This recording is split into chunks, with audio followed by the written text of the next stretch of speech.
the Utah Jazz have seemingly handed the keys to their starting point guard role to Isaiah Collier. It's a bold decision, particularly given his rookie season didn't come without red flags. Collier had an objectively poor start, followed by significant improvement when thrust into the starting lineup midway through the year. While the improvement was notable, it raises the critical question: does his play truly warrant the Jazz clearing the backcourt by moving on from both Jordan Clarkson and Colin Sexton, without bringing in any variable replacements with NBA experience? Collier remains a polarizing figure, and understanding why is crucial for the Jazz's future. There's the pass out to Keon Johnson. Forget that.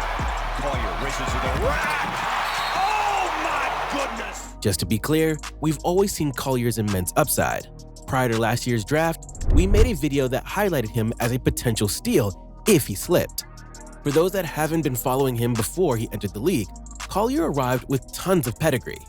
He was the top-rated high school recruit in his draft class, projected as a potential first overall pick early in the season. But Collier fell all the way to 29th at the draft despite a solid freshman year at USC. This upside wasn't due to a lack of talent, but rather a reflection on the evolving NBA landscape, particularly with regards to the point guard position.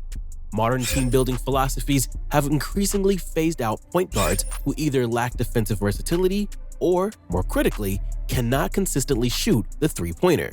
Collier possesses impressive physical tools for the position. 6'3", 210 pounds, built like a bull with high-level athleticism. While his overall defensive metrics as a rookie were concerning, such as his defensive field goal percentage above 50%, he did show flashes of perimeter defense capability, holding opponents below 35% from three when guarding them. Just based on his tools and what we've seen so far, I don't think there's any reason to believe that Collier can't develop into an adequate defensive player at his position. However, the primary concern remains Collier's offensive fit. Despite leading all rookies with 6.3 assists per game, the viability of building an offense around a ball-dominant point guard who struggles to spread the floor is a dwindling proposition. We've seen highly touted prospects like Ben Simmons and Markelle Fultz struggle to adapt in an NBA that increasingly demands shooting from all positions, while historical examples like Rajon Rondo, Jason Kidd, and John Wall demonstrated success without elite long-range shooting at times in their career. The margin for error for that archetype is far narrower today. If Collier cannot develop a reliable perimeter shot, his ability to continue effectively off-ball is severely limited, placing immense pressure on his primary playmaking role. So, the question is, what will Collier become in time with proper development?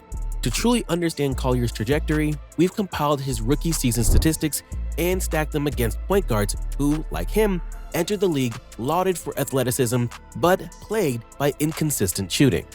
This comparison highlights where he needs critical improvement and the true extent of his potential compared to his peers' rookie campaigns. Our primary concern with Collier is his shooting. This chart immediately visualizes how frequently each point guard attempted the three-pointer in their rookie year versus their accuracy. Vertically, players are positioned by their three-point attempts per 100 possessions. Here, Collier stands out, attempting the third most amongst our comparable players, behind only Jalen Suggs and Marcus Smart. Horizontally, the chart displays their three-point accuracy as rookies. Collier's 24.9% from beyond the arc is certainly a concern, but it's important to note he wasn't a total outlier in this group. Rookies like Jalen Suggs and Dennis Schroeder posted similar or worse percentages and have since developed into valuable NBA players. Also, Collier's willingness to attempt threes despite the low efficiency distinguishes him from players like Ben Simmons and Markelle Fultz, whose career trajectories were significantly hindered by an active unwillingness to even explore their range. This willingness to let it fly is an important trait for potential shooting development. Even if Collier will never likely be a three-point marksman in his career, Collier's stats and mechanics indicate that he still has the potential to become a good enough three-point shooter to keep defenses honest, though his shooting shortcomings will likely hinder him from playing in an off-ball role, even once he reaches the prime of his career. However, despite Collier's poor shooting from range, he still finished his rookie season tied with John Wall in terms of true shooting percentage. an almost surprising stat considering his free throw percentage of .682. So, where was Isaiah Collier efficient? The answer is at the rim. Anyone that has watched Collier knows his burst is elite, and he has an incredible finish around the basket. Clock rolls under 10. Collier keeps the dribble alive, drives reverse. Oh, what a score! Come on, boy. What a bucket! In close, Collier combines physicality with poise and touch, often switching hands in order to find space on the other side of the basket. He might not look to score as much as some other guards, but when he does, he looks like he could become an all-star someday. This chart compares each point guard in their rookie year at the rim. The higher they are vertically, the more frequently they attack. Collier, right near the bottom, didn't attack the rim very frequently at all, only with Marcus Smart below him, a guy definitely not recognized as a slasher. However, the further the player is to the right, the higher their finishing rate inside. And this is where Collier truly excelled, trailing only Ben Simmons, who, let's be real, is closer to the size of a power forward than a traditional point guard. This efficiency at the basket is a massive bright spot.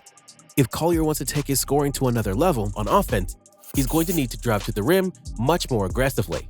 In fact, given his elite burst and touch, that should probably become his bread and butter if he's to maximize his potential as a scorer. But as we know, playing point guard isn't just about getting yours. Even with the role seeing changes in recent years, a true point guard's main job remains finding his teammates as a facilitator, another area where Isaiah Collier showed plenty of upside, as well as some serious growing pains in the turnover category. So let's see how he compared to the other point guards mentioned during their rookie years as a playmaker. In order to do this, we measured each rookie point guard in two more statistical categories. The higher up vertically, the higher each player's assist percentage, meaning the amount of his teammates' baskets he assisted while he was on the floor. Collier assisted on over 34% of his team's field goals when he was on the court, right up there with Simmons, Morant, and John Wall, amongst the best in the category. For turnovers, we measured it inversely. So the higher the turnover rate, the further the player is to the left, and the lower the turnover rate, the further they are to the right of the chart. Collier in your top left corner is an outlier because he was the most turnover-prone guard as a rookie of any mentioned player, obviously a major red flag. But this isn't all due to poor play. Instead, it was often a product of added responsibility on a struggling Jazz team. The fact that he scored so high in both turnovers and in assists exemplifies just how ball-dominant he was for Utah. Actually, if we make an assist percentage to turnover percentage ratio and compare each player, you'll see that Collier scored middle of the pack. I want to quickly mention that Fletz's stats are a little skewed since he only played 14 games as a rookie before getting injured for the season. Regardless, Collier still outscored all-stars like Rondo and Holiday and had a similar ratio to De'Aaron Fox, a player with plenty of similar qualities as Collier. At the end of the day, Isaiah Collier posted some polarizing stats across the board, which is expected of a rookie his age that was playing a crucial ball-handling role on a tanking team. He showed plenty of upside, but as we know, needs to improve in several areas if he wants to carve out a career in this league. The most obvious path to improvement would be his shooting consistency, both from three and the free throw line. However, Collier has never been a great shooter and is unlikely that he'll ever become above league average. But that doesn't mean that Collier doesn't have all-star potential. He really needs to lean into his strengths, which are his speed, skill, and athleticism, particularly as a finisher at the rim and as a defender. If Collier can get more aggressive driving to the basket, it would make his life easier. He'd score more points, force free throws, and in turn, open up passing lanes to improve his playmaking and limit his turnovers. With Collier's shooting limitations, he's unlikely to ever start as an off-ball player in the NBA, which could pigeonhole him into a specified role. Collier's upside remains that of a ball-dominant starting point guard in the mold of De'Aaron Fox or a John Wall. Another likely trajectory would be a Dennis Schroeder or Eric Bledsoe type that can start at the position but are hindered by their inability to knock down open shots. Or, at the very least, I think Collier can become a backup point guard, the kind of guy that can log minutes and bring energy when his team stars need a breather. But I know Utah is hoping he becomes more than that, considering the minutes they are allocating to his development.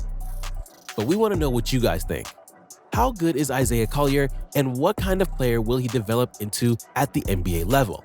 Let us know in the comment section, and don't forget to subscribe to Sports Insight.